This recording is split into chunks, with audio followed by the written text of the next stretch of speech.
Here we go in three, two, one. Folks, what is up? Welcome back to the Vol Talk podcast. You are here, as always, with Austin and Blake. That is Austin. I am Blake. And we are here to talk all things volunteer sports. And Austin, we are finally getting away from the topic of the past several days, the weekend, which is Nico. Now, we do have to talk a little bit about it because some new details continue to come out, and so we have to talk a little bit about that at the end of this episode. But we are going to be getting back to the regularly scheduled programming with covering the big win that the base Vols had against Ole Miss this past weekend. It was a gritty series, dude. Yeah, 2-1 series win versus the number 6 team in the country on the road. Really tough series to win, and we pulled it off. And honestly, it was a great series overall. So, ready to get into it. Yeah, it's going to be fun stuff to talk about. It was a great series, like Austin said. So we're going to dive into that. And then again, we are going to continue to bring you all the latest details on the Nico situation. So we will chime in on that just a little bit at the end. But we gotta cover the baseball Vols, man, because they continue to roll and look like one of the best teams in the country. And so we will dive into that, folks. But before we do that, please go ahead and subscribe to the channel if you haven't already. We'd love for you to support the channel and continue to go on this journey with us. So we'd really appreciate that. But Austin, we'll dive into this series. So, like you said, we won 2-1, won the series 2-1. But really, each and every game was close. And I'm sure we'll go game by game, kind of, cover what happened in each individual game. But just overall for the series, not only was it a close series win, but also each individual game was pretty close. Yeah, it really was. Like I said, it was a good series overall, and each individual game was a good game. Honestly, started on Friday night, man. Liam Doyle, one of the biggest storylines of the series, is coming back to Ole Miss. Right, he played at Ole Miss last year, and he's has his quote revenge game. And I mean, my lord, he could not have played any better for that revenge game. Probably the best game of his career, or one of the best games of his career. Honestly, he's been on a run here recently. I mean, because A&M, let's not forget, he was part of the no hitter against A&M on Friday night, and I said going into the season, man, we are going to be dangerous on Friday nights. We did lose. Funny enough, we lost our first SEC Friday night against Alabama, but since then we have not. Actually, that was a second, but still, we're pretty much undefeated on Friday nights because of Liam Doyle, what he brings. He was absolutely elite. Um, Pitched 8 innings, actually eight and 8.1 innings, meaning he got one out in the ninth inning. Almost pitched the whole game, dude. It was just one of those things. The outing was super efficient, so I mean, Tony V let him stay in as long as possible, and it was a big question mark because it's like, can he keep his emotions during this series? He's already a super emotional player. He plays with a lot of emotions already, and of course, there's going to be a ton of added emotions and going back to Ole Miss. And I mean, dude, he rose to the occasion. I mean, he, like I said, he almost stayed in there the entire game. His pitch count got up there. It was like 110, 115, I think, when he finally came out of the game. So, I mean, it literally could not have gone better. He also broke his career high for strikeouts in a single game with 14. So, yeah, man. I mean, you couldn't ask for a better revenge game. I mean, yeah, there's quite literally not much more you can ask for, except maybe a no hitter, a complete game and a no hitter, which is pretty unrealistic. And yeah, I mean that's a crazy, insane pitch count. And really, what was especially insane about that was just how throughout the entire game, I mean they didn't score until what was it? It was I believe in the fifth, they finally they hit a homer and scored two on that. It was a 2-run homer, but otherwise, I mean, he wasn't Locked giving him up down. anything. I mean, it's And we nothing. needed every bit of it because you just said how close of a game was. Their ace was looking really good as well. We were struggling to get any offense going. So we quite literally netted every single bit of his performance to win this game. Um, so, yeah, I mean, it was one of the best performances of the year. And Liam Doyle continues to be one of the best pitchers in the country. Now, Then Nate Snead came in, and listen, I got lot of love for Nate Snead, but he stresses me out sometimes. I'll just say that he stresses me out. He came in relief for Liam Doyle in this game, and he gotten out. But if you just look at the box score, it's like, oh, he gotten out. He did his job.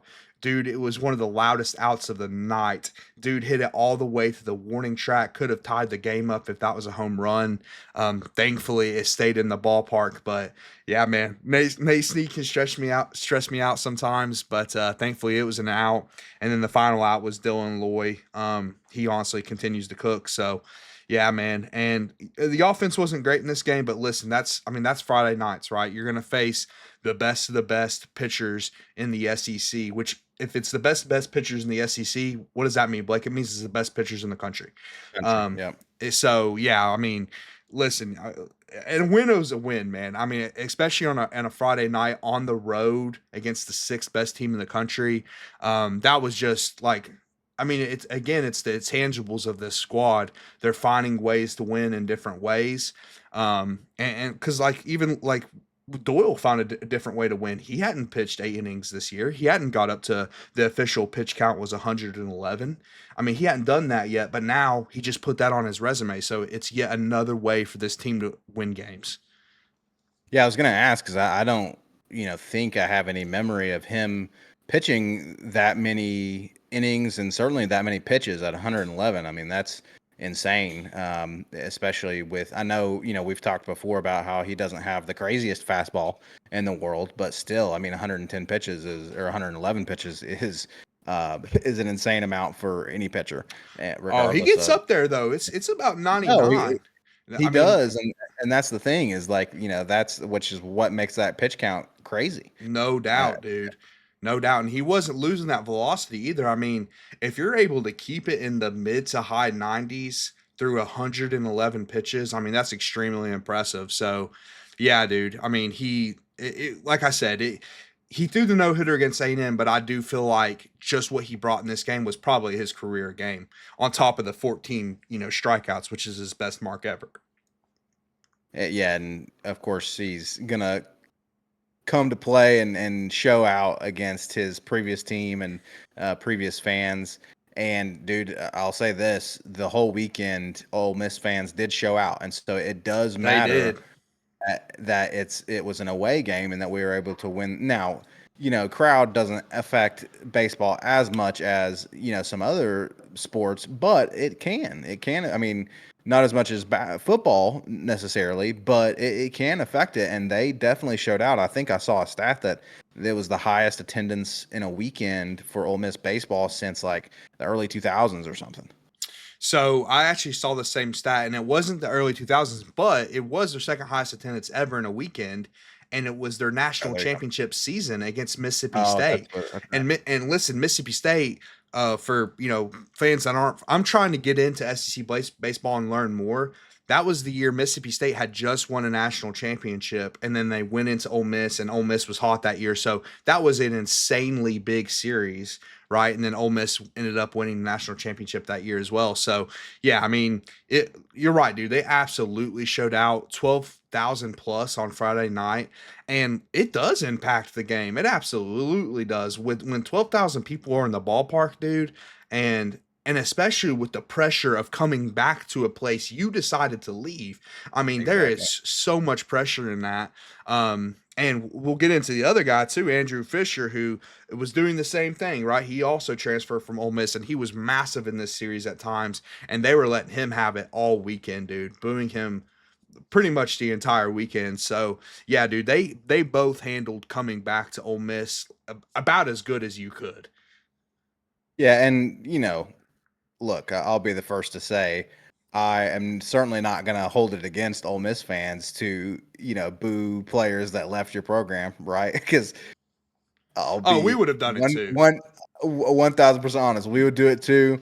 And if Nico, I am a Oh, Leva, ever comes back to Neyland, you can bet your those. butt that he will be getting some mustard bottles thrown at him. Well, let's be fair. Let's So. let's not compare the Doyle and Fisher situation to that. But I agree with you. No, no, no. It's yeah, absolutely. But my point is, like you're talking about, yes, like it was for Liam Doyle to perform that well when you know they were getting all them jeers, from that crowd, and that crowd showed out big time.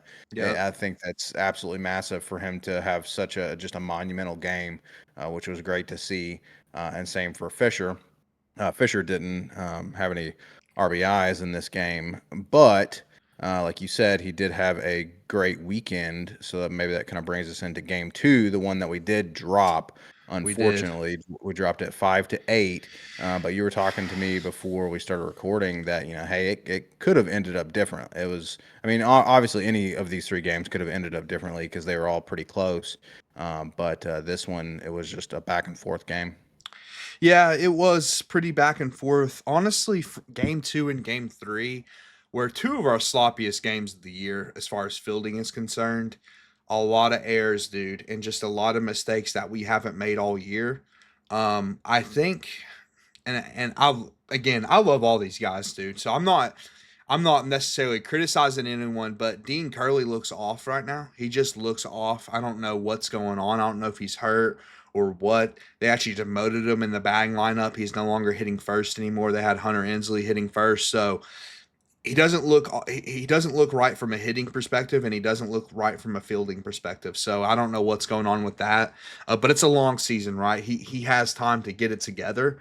Um, but Marcus Phillips wasn't the best in this game, but it's also pretty like demoralizing as a pitcher when your fielders are making errors, like when you're in the game. Like that can be pretty demoralizing. So it was kind of like a snowball effect in this game. Um, I will say on defense, one of the bright spots was Tanner Franklin, dude. He came in and kept us in the game. I mean, he came in with 3 innings left and pitched the final 3 innings, and was the only reason that we were able to kind of stay in this ball game. Otherwise, it probably could have gotten ugly. Um, but from an offensive perspective, this was the game that in the seventh and eighth inning we left 5 guys on base. So that was just incredibly frustrating. So yeah, man, it's a lot of missed opportunities, and that was game three and game two, to be honest. But we ended up pulling it out in game three. But so yeah, but I mean, listen, I don't expect to sweep the sixth best team in the country on the road. That's not a realistic expectation for this team. But the fact they were able to come through in game three and find a way to win a super tough series, that's what means more to me. Yeah, so let's talk about that, right? Because I think you're absolutely right. You're hitting the nail on the head in terms of being able to respond to the adversity because you are on the road. You are facing a hostile crowd, especially because you've got, two of your stars are players who transferred from this program that you're playing at. You've got a record attendance in the stadium, and you drop, like you said, you had all these mental errors in game two where you're struggling, and if not for those errors, then maybe the game goes differently. And then game three, like you said, it was also kind of just a lot of mistakes that were costing us, and looked like maybe we're going to cost us the game, but then you're able to respond and pull it out, and we ended up winning game three 10-8. So frankly, dude, it got worse in game three. The fielding in game three might have been, and I'll just be transparent. I became a massive fan of this baseball game in 2023 in Omaha when we faced LSU and all of that. That's when I started following this team religiously, and then I followed throughout the whole regular season in 2024, and then of course the national championship run and this year. Out of all the Tony Vitello coached baseball I've watched, it was probably the worst fielding day I've ever seen. But the good news is we still won a game where I'm saying that, Right. which is insane to say. We still found a way to win. And Tony V talked about the fielding errors as well. I mean, he just said that they straight up played bad in game three. But he said they found a way to win. They were gritty. They stayed in it. They didn't get discouraged, and they still and it was a very clutch performance as well because we're down heading into the ninth inning, Yep. 7-8. We're heading into the ninth inning. I believe it was 7-8. Could be wrong on that. I can't remember the exact score, but no, I'm right. It was definitely Yeah, seven to 7-8. eight. So Yep. going into the ninth, and then Reese Chapman blows the game open and hits a home run to put us ahead, 3-run home run, and yeah, man, and that was kind of all she wrote. But point being is like even in a day where I felt like the fielding was one of the worst I've seen in a Tony Vitello era, we found a way to win because our offense was so explosive. And one guy, again, going back to Andrew Fisher, it's a revenge series. He's been booed all weekend long. It's game three. It's a rubber match in an SEC series. It's like there's a ton of pressure in that. And he goes 4 for 2 and hits a home run in that game. So yeah, man, he was super clutch in his revenge game and the biggest game of the series as well. And then also, let's see, and then Cannon Peoples. I mean, Cannon Peoples is a guy who, he's a catcher. You don't expect a lot of offensive production from your catcher. But sometimes he can catch fire. I mean, he went 5 for 3 in this, or 3 for 5 in this game with a home run, which was massive. But honestly, Peoples to me, it's usually like strikeout or home run. That's kind of his game, for me. But you never know when he's going to hit the long ball. Um, but yeah, man. And pitching in this game, again, it's one of those things where I think the pitching looked worse than it really was because, especially if you're just looking at the score, you're like, oh man, we gave up 8 runs. The pitching must have not been very good. But you also have 4 errors in the field, so that can be extremely discouraging. Um, and I won't say any of the pitchers were great. This is probably Dylan Loy's worst outing. And then Nate Snead, man, again, Snead Nate Snead was stressing me out, dude, yes, stressing me out. yeah, he was killing me in this game. Honestly, I thought we were going to lose because of him towards the end of the game. I was, getting pretty frustrated with that. But I mean, honestly, even someone like Antigua, who you can typically depend on, just wasn't, didn't look. It didn't look like we were sharp on defense, like you're talking about. There was just, it was just a terrible fielding day, and so it just, I don't know if it was a mental block all around, but at the end of the day, like you said, we found a way to win. Yep, definitely. We found a way to win. Um, just Snead can't keep it under control, man. It's the wild pitches, dude. And he also really struggles with the punch out.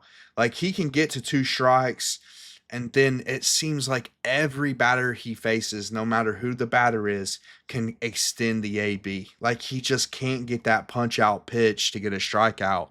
It seems like ever, dude. I mean, my lord, it is frustrating at times, to be honest. He did get 2 Ks in this game, but it doesn't feel like it, man. It really does. It really didn't feel like it. And part of it was the wild pitch. I mean, Ole Miss took the lead on a wild pitch from Nate Snead, so we had the lead late. They took it back late because Nate Snead's wild pitch. Um, but listen, he brings good to the team. It's just he's volatile. I would say Nate Snead is just a volatile pitcher.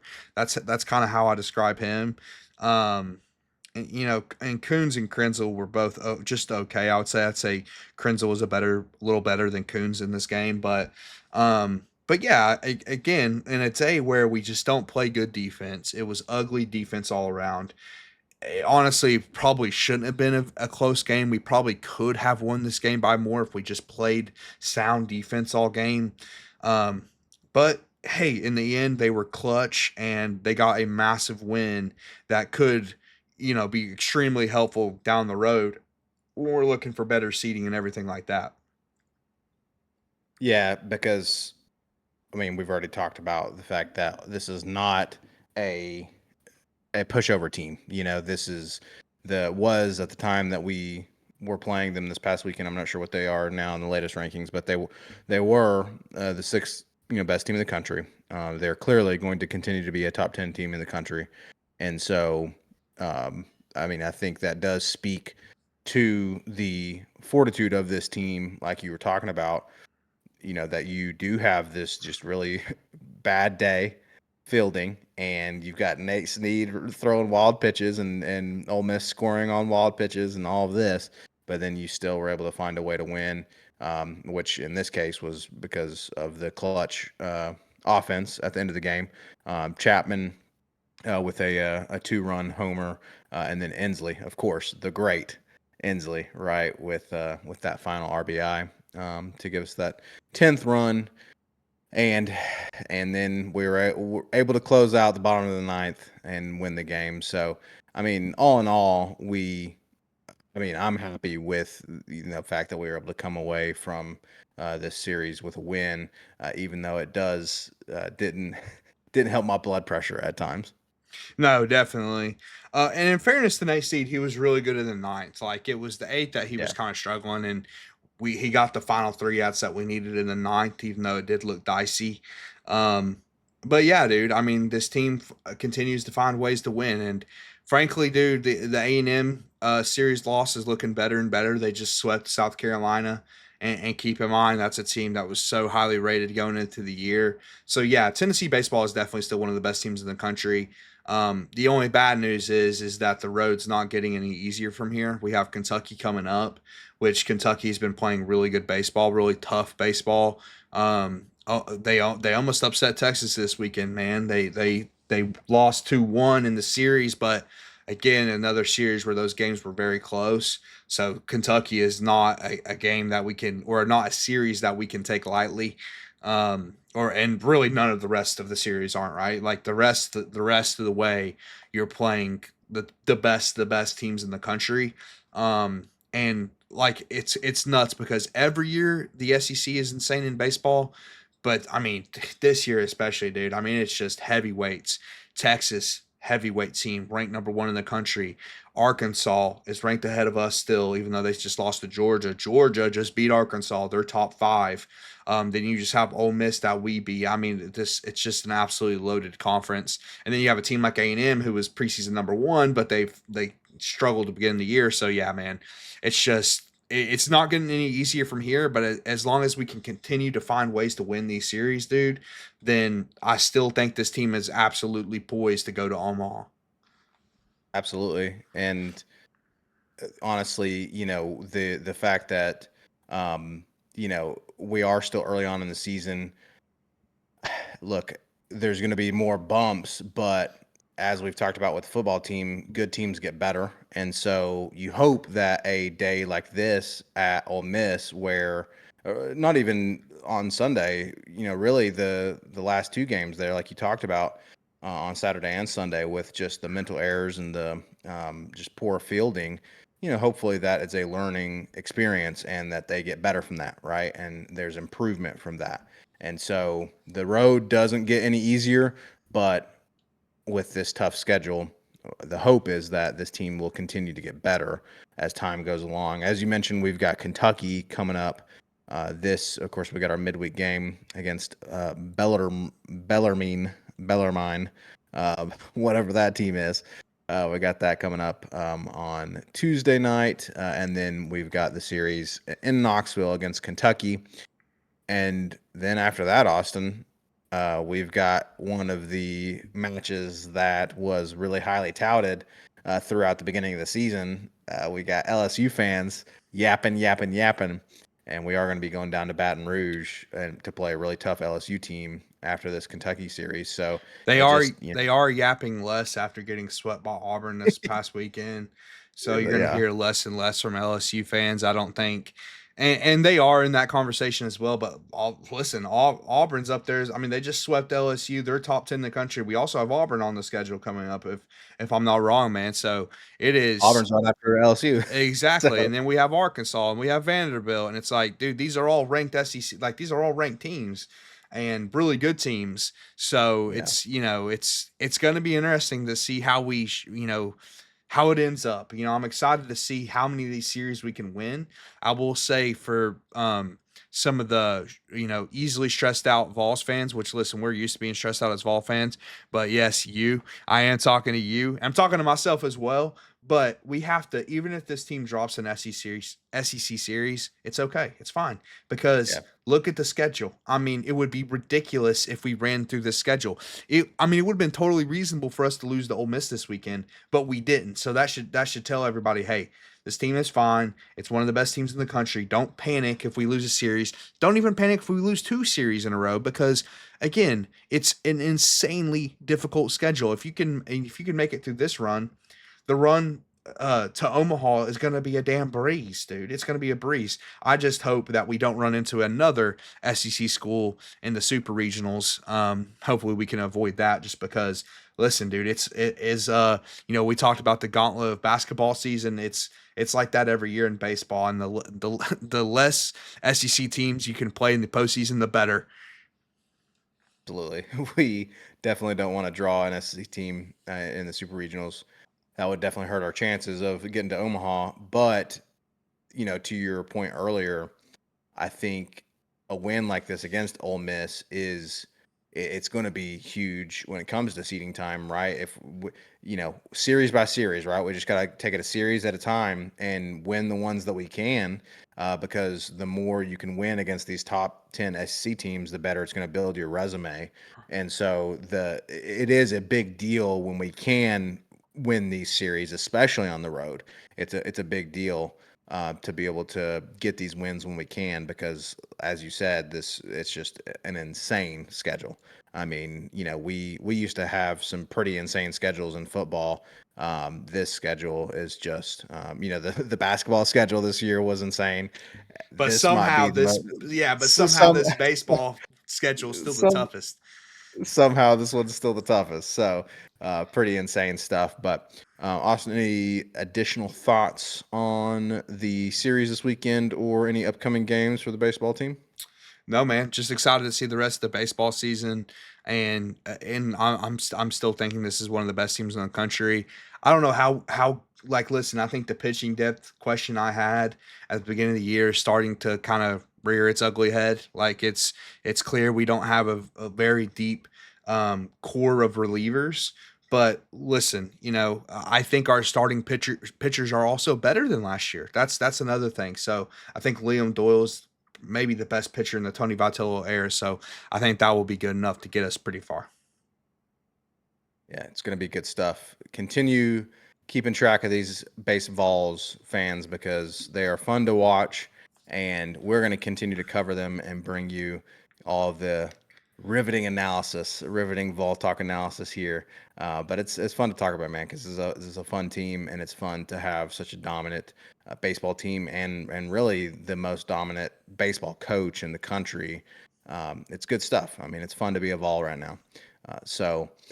But with that being said, one thing that hasn't been fun about being a Vol the past few days is, of course, Well, this Nico situation. it is getting What? funner as things come out. It- yeah, It's so it hasn't been fun, but we're actually about to talk about some stuff that is funny with this situation, right, Austin? I mean, I um, mean, yeah, exactly. It's absolutely hilarious. Um, so we'll start with the funny, right? We'll start with the funny yeah, because we just had our episode yesterday that came out, and we discussed potential. We reluctantly discussed potential landing spots for Nico, just to kind of just to throw shade at people, to be honest. But that a report came out today that he was going to go to North Carolina. It was basically a walk, right? 100%. He was crystal balled, as they say, to North Carolina. Well, the latest report is North Carolina's, first of all, not paying 4 million for him, and now are just straight up out.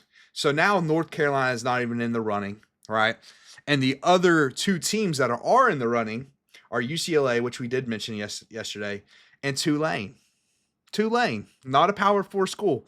Uh, that's pretty funny. Let's be honest, dude. Like, I just have never seen something go so poorly that people thought could potentially work, right? Like, Nico and his dad in particular thought this holdout would work and they would negotiate this money. They thought I mean, dad thought he was the smartest guy in the room. He was going to get his son more money, right? He was going to get 4 million instead of 2 million. Well, now it's looking like, first of all, dude, no one's paying you 4 million, first of all. Okay, UCLA can't afford 4 million because nobody goes to their games. If you've seen UCLA attendance, Blake, I mean, they might as well do free admission. And I'm not joking, dude. Go look at some of the attendance they've had recently. It's a complete joke. They're nothing in football. And Tulane is on the list. Tulane? Like, what happened to Notre Dame and USC? What happened to the powerhouses? What they're not interested. Turns out they don't want Nico. Turns out not five not even the touchdowns. Yeah, Yeah, not even the cheater Belichick wants exactly. turns Not out even the 5 cheater. touchdowns again. Yeah. Exactly. Not five touchdowns and three interceptions against winning teams in 2024. They're not interested. They're not interested in that, dude. Especially not at that price tag. I've seen so many people talk about, oh, this is the few people out there, the very vocal minority out there who, wants to talk about they're clinging to this idea that they're so pro player, right? Like they're clinging to this thing of like, oh, these players need to, they need to make sure they get paid, da da da. They're just like clinging blindly to this concept that when everyone else recognizes that the vehicle by which the payment is happening is absolutely ludicrous and is terrible for the sport, right? And it is going to hurt. It's these people that can't see long term, right?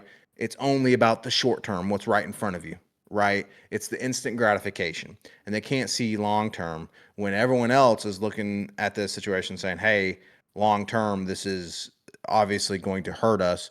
But, it's these people that get on here and they say, oh, this is the market. He should be able to go out and get, what the market, says he's worth. Bro, the market has confirmed that you are not worth 4 million. Go figure, man. Go figure. So, I mean, it's just it's one of the funniest blow ups in the history of sports. I mean, what an absolute failure from all accounts. The Tar Heels, the team that was interested, the I think the most compelling team he could have went to out of the three reported today, UCLA, Notre Dame, or Tulane, are going with Gio Lopez as their starting quarterback this year. South Alabama transfer. That's Who? notable. That's notable to me. They went with Gio Lopez over the five Who? star. Yeah, exactly. Who is that? Nobody knows who that is, and they're going to go 6-6 this year, but they still don't want Nico on the roster. It's just an absolute failure, and it's hilarious. I mean, as Vol fans, it's absolutely hilarious how it blew up in their faces, and it's well deserved, man. His career is now essentially over because he's not turning UCLA around. I can tell you that, and dude, the other school is Tulane. I just can't get over that. The other school on the list is Tulane. It's Hey, not even Tulane a used to be in Power the Four SEC. school. Yeah, 100 Hey, years ago.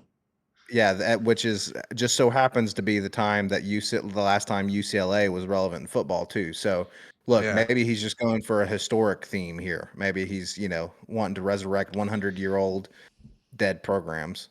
Yeah, I think honestly, dude, it's blown up in their face so much. I truly believe in a couple weeks, or maybe it takes a year. There's gonna be a report at some point where Nico doesn't talk to his dad anymore. There's gonna be like, oh, there's been a falling out, and now Nico's not talking to his own family, and that's kind of sad to be honest. But I Yeah. feel that way because it's like his dad completely screwed him, man. I mean, he completely screwed him over hard. I don't even know if Nico really wanted to leave. And again, that's part of me just feels bad for him for that because and I don't know, man. He could have put his foot down and be like, listen, what are you doing? Like, this is just terrible. But yeah, man, it's just what an insane situation. And then the next detail is kind of something that just worries me as a college football fan and really irritated me after I heard this, considering the performance in this game. But a report came out. Well, really, Josh Pate said it, and Pate's in the know, right? I mean, Pate talks to all the coaches. He's more in the know than a lot of people in college football. And apparently, Nico was considering sitting out of the playoffs, opting out of the playoffs because they said, hey, we're having to play an extra game. We got this team to the playoffs, and now all of a sudden I deserve more money. So if you don't pay me more money now before the playoffs start, I'm not going to play. And apparently he wasn't the only example of threatening this in college football. But dude, let me just say this: if that happens, I mean, dude, the support, the sport, it might be dead, man. I mean, that is the day that like, wow, I have to reassess how much time and energy I put in as a fan to college football if the best players in the sport decide, well, Nico's not that, but you get my point. The best players in the sport decide not to play for their team during the playoffs, dude. Are what happened to, like, put loyalty aside, Blake. Put loyalty to the university aside, loyalty to the fans, whatever. What happened to competitiveness? What happened to wanting to win a national championship? Exactly. Does that not mean anything anymore? Like, you don't want to win the biggest prize or the second biggest prize in football, right? You have the national championship and you have the Super Bowl. It's why you play. You play to win championships. Why else are we You playing play to sports? win the game. I mean, seriously, You why else are play to we win the game. playing sports if we're not trying to win? Well, and this just goes back to what we said, a couple episodes ago when we were talking about that quote from Eric Berry, right? And it's, these legends, yes, they were getting paid. They're getting a lot of money. Yes. But dude, if you think that those guys didn't care, the most thing they cared about, right? I'm not saying they didn't care about getting money, but the thing they cared the most about was being the best. They cared the most about winning and being literally the greatest of all time at their respective position and the sport and winning the biggest game, winning each and every game, right? But then trying to get to that pinnacle. That's what they cared about. And yeah, apparently it's like that doesn't matter anymore. Apparently it's just all about getting the bag. Yeah, and keep in mind, Eric Berry did not get played in college. He was not getting paid. I mean, because Exactly. I mean, you say he got paid a lot, but I think you meant in the NFL. But Right. He because got paid a lot in the NFL. these dudes were not getting, like, they were playing to win. They were playing because they wanted to compete, and they obviously had a dream of making the NFL one day. But dude, that's just, I mean, the sport will die if high profile players quit on their teams in the playoffs, dude. The sport will be dead. And of course, you can't meet that kind of demand. That's crazy. Like, Blake, there's never in the history of the NFL been a holdout during the playoffs, ever. It's never happened. Not a single time ever. So that would be unprecedented in the sport as a whole. And the day it happens, dude, is the day a lot of people will fall out of love with college football completely and stop being a fan of the sport, because I mean, it literally just cannot happen. It cannot happen if guys hold out of the playoffs for any reason, but especially for contract renegotiations, dude. And honestly, I wouldn't have blamed Heupel right then and there cutting the cord with Nico, but obviously he was so invested in this relationship that he wanted to try to salvage it, and he believed in Nico as a player and a young man. And so then it all goes back to, and you showed them that kind of respect, right? You showed them, you go behind their back. And I get a lot of this is Nico's dad. So I'm kind of lumping them all together, because if he's showing your son respect, he's by proxy showing you respect as well. So you go behind their back, you try to negotiate more money. It completely fails, which is hilarious. That's called karma. Completely fails, but you ghost him. You do all this after he does. Like, you try to skip out on a playoff game. Josh Heupel, Blake, let's keep in mind, national championship winning quarterback. We forget that sometimes because Heupel, like, doesn't, he's not a bragger, right? He's a very humble guy, so he doesn't let you know a lot. This guy achieved the pinnacle of college football, right? He is a competitor of all competitors. How do you think he felt when his starting quarterback told him, coach, I don't know if I want to play in the playoffs? I mean, it's unfathomable. It's just truly because again, the guys who win don't have that kind of mentality. And yeah, earlier when I was talking about them getting paid a lot of money, it's yes, like even what I'm talking about is even the guys in the NFL, right? Even the Yep. guys who do, there is certain holdouts in the NFL. It doesn't happen at quarterback, but people hold out in the NFL and da da da, but they don't hold out in playoff games, right? Because at the end of the day, yes, they want to make money, and yes, honestly, that might be the main motivator for a lot of them. But for the guys who become Hall of Famers, for the guys who become the best of the best, who are the best of the best. And frankly, just in general, in order to be able to perform at that level, you have to have the mentality of this is the most important thing is to win, right? And yeah, to have the mentality of sitting out of a playoff game is just it's crazy, and it just speaks to the greed, man. At the end of the day, I think it speaks to the greed, and like you've been talking about, look, we'll show Nico a little bit of grace and say maybe it's not all him. He is a grown man. Okay. I don't, yeah, we call them kids because they're still in college and they're immature and today's 20-year-old is like the 14-year-old of 10 years ago. But in terms of maturity, but you know, we show them grace because they are young, but at the end of the day, you are an adult. But yes, it might have been mostly his dad, but frankly, I don't care who it is. It was greed. It's greed to to threaten to not help your team win in the playoffs. The literally the reason you play the game is to win, and you're threatening to not play. It's because of pure greed. That's Oh yeah. all it is. Nico's dad is clearly a very greedy guy. And who knows how that impacted performance? I mean, Nico did end up playing, so I don't, and it's so hard to know everything that happens behind the scenes. But like, did the other players know that he was doing this? Like, did other teammates know? I would guess not, but maybe they did. So I don't know how much that impacted Nico's performance or how much it impacted the team's performance. But dude, and the cherry on top of all this is you asked for this after the season you had, right? Like that was and and how they handled it was the biggest issue, but it's just hilarious to and now you're seeing what the market for Nico really is. Blake, this could have been a blessing in disguise, man. It really could have been. I mean, I think Heupel already turned it into a good thing.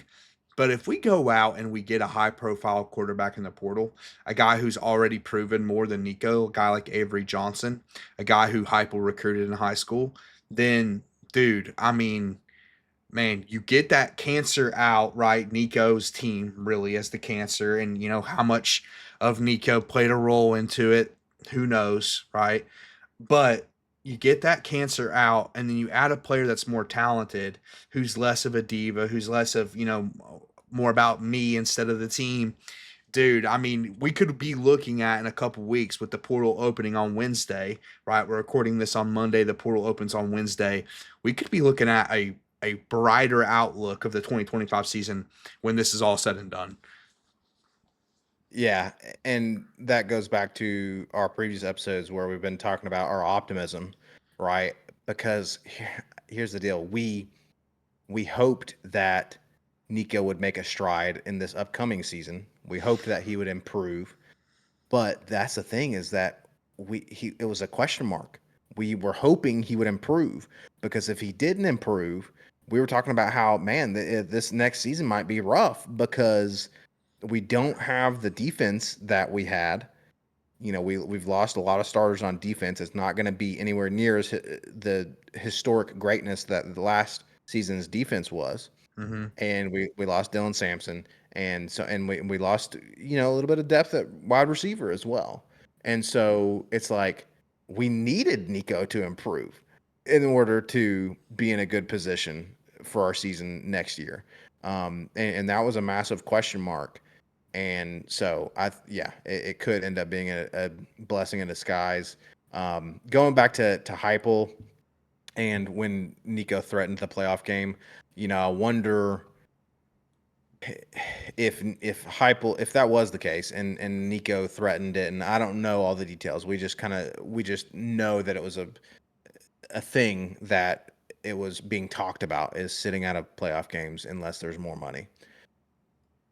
That definitely puts Heupel in a tough position. Honestly, I if I had known that, it would have been like a thing where it's like, man, maybe we just need to. Now you can't really do it when you're going into a playoff game, but Exactly. You after, had to find another quarterback in 2 weeks, dude. Like, I yeah, get why you can't just cut him at that point, right? yeah, you can't cut them right before a playoff game. That because then all of a sudden Heupel is the one that looks like he's crazy, you know. Yep. But now knowing what we know, I think perhaps it could have ended up. We might have gone crazy at the time, but maybe Heupel could have saved himself some trouble and could have looked like in 1 year later a savant by cutting the cord sooner, even if it was after the playoff game, and saying, "Hey, look, this is not how we're going to do business here."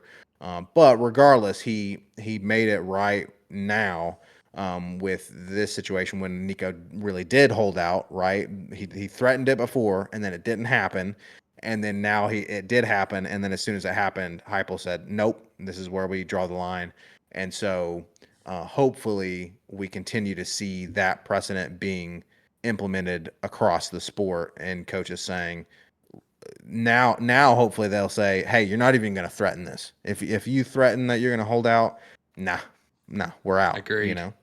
Agreed, man. Yeah, I mean, you just can't have people. You can't have the best players in the sport holding out of playoff games, man. You just can't have it. Unbelievable. But it is pretty funny. Tulane, UCLA. Do you think it's that North Carolina doesn't want him, or do you think it's they couldn't they couldn't pay to his 4 million? Is he I don't sticking to know, his four man. million? I don't know. He seems like a Bill Belichick kind of guy, right? Like that just seems like a Bill Belichick, you know, uh kind of player. But yeah, I did see the report that they're not paying 4 million, but no one's gonna pay 4 million, dude. That's just hilarious.